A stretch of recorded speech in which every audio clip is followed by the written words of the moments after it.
Halo semuanya, The Trader here. Banyak trader yang berpikir membaca market itu harus rumit, ya. Harus pakai banyak indikator, ya kan. Harus pakai strategi rahasia. Padahal cara saya baca market itu cukup sederhana, tapi masuk akal, teman-teman. Nah, di video kali ini saya akan tunjukkan bagaimana cara melihat market itu tanpa ribet, tanpa overthinking, dan tanpa feeling. Karena semakin simpel cara yang kita pakai untuk membaca market, maka makin stabil hasil yang kita bisa dapatkan ya. Nah, sebelum kita masuk ke materi pembahasannya, untuk teman-teman yang belum join atau belum memiliki komunitas, di sini kita ada menyediakan sebuah komunitas nih untuk teman-teman semua. Di sana nanti teman-teman bisa mendapatkan berbagai macam informasi serta update harian yang akan teman-teman dapatkan setiap hari. Bagaimana cara joinnya? Teman-teman cukup klik link yang ada di deskripsi ya. Nah, di sana nanti teman-teman bisa langsung dapetin nih link untuk join ke komunitas. Nah, tidak usah berlama-lama, langsung aja kliknya untuk join ya, teman-teman. Oke, kita akan masuk ke pembahasan materinya ya. Tidak berlama-lama, langsung saja. Saya mulai dari satu pertanyaan terlebih dahulu, teman-teman. Setiap buka chart ya kan, saya cuma tanya satu hal. Market ini sedang trending atau ranging atau sideways ya. Itu banyak sebutannya. Sideways, ranging ya kan. Bukan langsung cari entry, bukan juga langsung cari sinyal. Karena 80% kesalahan trader pemula terjadi karena salah membaca kondisi market. Kalau market sedang trending, saya fokus cari pullback searah dengan trennya. Kalau market sedang ranging, saya fokus di area support atau resistennya. Simple aja kan? Tapi banyak yang langsung lompat untuk ke entry ya. Contohnya begini. Misalnya nih ya kan, kayak kita pakai di sini.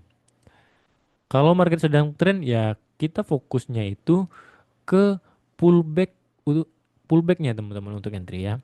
Ketika market sedang naik kan, fokus ke pullbacknya ini, ke titik pullbacknya ini untuk entry. Baru naik lagi. Ada support atau resist support lagi ya kan, masuk lagi nih di pullbacknya.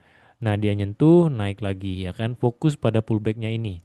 Setiap pullbacknya ini yang harus teman-teman fokus kalau ketika sedang trend ya. Jangan pernah ngelawan tren teman-teman. Karena kalau teman-teman ngelawan tren, itu yang ada teman-teman bakal keseret terus, ke floating minus terus ya kan.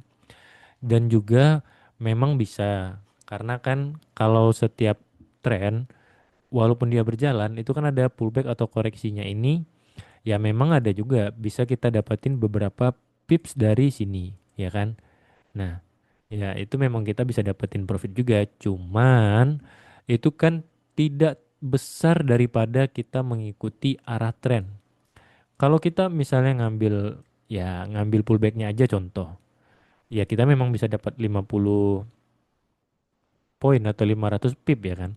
Tapi contohnya kita ngambil pullbacknya. Nah, bisa sampai 4.000 ya kan. Lebih enakan mana? Teman-teman ngambil pullbacknya yang sedikit atau ngikutin arah trennya yang panjang dengan profit yang besar juga. Itu kembali kepada diri teman-teman sendiri. Maunya yang mana ya kan? Kalau saya sih pengen lebih yang besar tentu saja. Ya, kita harus mengikuti arah tren. Dengan itu kita bisa dapat profit yang besar juga. Begitu teman-teman. Dan saya selalu mulai dari time frame yang besar. Saya mulai dari H4 atau daily terlebih dahulu. Kenapa sih kita mulai dari situ ya kan? Karena time frame besar itu menunjukkan struktur utama, arah dominannya, terus area penting. Kalau di time frame besar market itu bullish, tapi kamu sell ya kan. Di time frame kecil itu bukan strategi, tapi itu melawan arus teman-teman. Ya, contohnya kayak teman-teman nih, ya. Teman-teman melihat dari time frame kecil, ya. Wih, ini dia turun, jebol ya kan. Ini bisa mulai apa lagi nih, turun lagi ya kan. Berharap harga bisa turun lagi ya kan. Sebenarnya kalau teman-teman lihat dari higher time frame itu kan sebenarnya sedang bullish ya. Strukturnya itu kan sebenarnya sedang bullish teman-teman. Kalau teman-teman lihat ya kan. Dari manapun kita lihat secara garis besar strukturnya kan masih bullish nih teman-teman. Jadi fokus untuk cari daerah pullback untuk ambil posisi buy. Jangan melawan arah tren ya teman-teman. Karena kalau teman-teman lawan arah tren ya itu memang bisa, tapi itu berbahaya dan risikonya besar. Lebih untung kita mengikuti arah tren ya kan daripada kita mengambil sedikit ya kan pullback yang ini ya. Ya kan ini pullback lagi. Ini pullback lagi. Memang kita bisa untung, cuman kan kita lebih baik untuk ngikutin arah trennya. Trennya kemana naik, ya udah ikutin naik, jangan ambil kecil-kecilnya dengan pullbacknya. Nggak worth it teman-teman, ya kan? Karena kalau kita ngambil yang pullbacknya aja, memang bisa, tapi kan kecil hasilnya teman-teman daripada teman-teman langsung ikutin yang arah trennya ini kan lebih baik gitu. Jadi begitu. Jangan pernah melawan tren, ikuti aja trennya. Ya teman-teman. Oke, kita lanjut. Saya tak bakal tandain areanya, bukan sebuah titik. Yang saya cari itu area supply atau area demand, area support ataupun resistance ya kan, area liquidity, itu banyak sebutannya. Karena market itu tidak bergerak pada satu garis yang presisi ya teman-teman. Market itu bergerak dalam sebuah zona. Contohnya bagaimana? Contohnya seperti ini. Nah, kalau misalnya nih ya kan, kita melihat dari garis yang ini, contoh tren yang sedang berjalan begini deh, yang lebih enak. Nah, ini kan harga bergerak pada sebuah posisi atau sebuah area ya teman-teman, bukan pada satu garis pasti, ya kan? Misalnya di mana? Contoh di sini kita ambil, ya. Itu kan dia tidak bergerak pada satu harga pasti ini. Contohnya bagaimana lagi? Contohnya di sini nih kan. Ini kan dia bergerak pada sebuah area di mana areanya itu kan bisa kecil, bisa besar, menyesuaikan dengan time frame ataupun posisi pasti dari harga itu sendiri juga. Volatilitas harga atau market itu kan berbeda-beda. Contohnya di sini. Nah, di sini misalnya kita ngambil kan dari ini. Ini daerah resisten yang udah jadi support. Dia kan bisa bergerak sampai ke bawah, ya. Itu yang menandakan harga itu tidak bergerak pada satu titik atau satu harga pasti aja, teman-teman. Harga itu bergerak pada sebuah zona, ya. Harga itu bergerak pada sebuah zona tertentu. Contohnya di sini nih. Kalau kita tandain kan dia bermain dalam sebuah zona ini, bukan pada satu garis atau satu titik harga pasti. Nah, itu yang membedakan atau yang kadang bisa menjebak kita untuk entry dan kena SL aja. Begitu. Jadi yang teman-teman harus perhatikan itu harga itu bergerak pada sebuah zona, bukan pada satu harga atau satu titik tertentu aja, teman-teman. Tapi dalam sebuah zona yang cukup besar atau cukup kecil, menyesuaikan dengan volatilitas dari market itu sendiri, ya. Nah, yang selanjutnya, saya tunggu reaksi bukan menebak.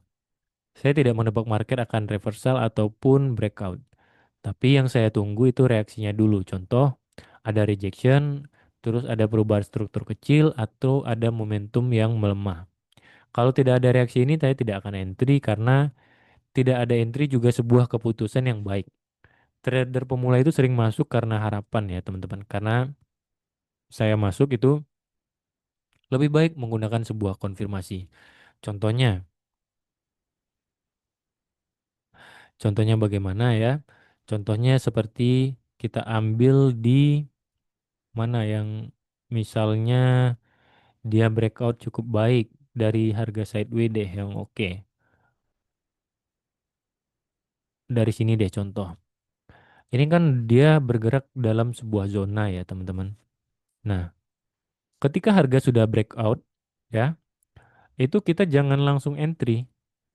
Jangan langsung entry di harga breakout ya. Misalnya di harga close udah breakout, kita langsung ambil di atas.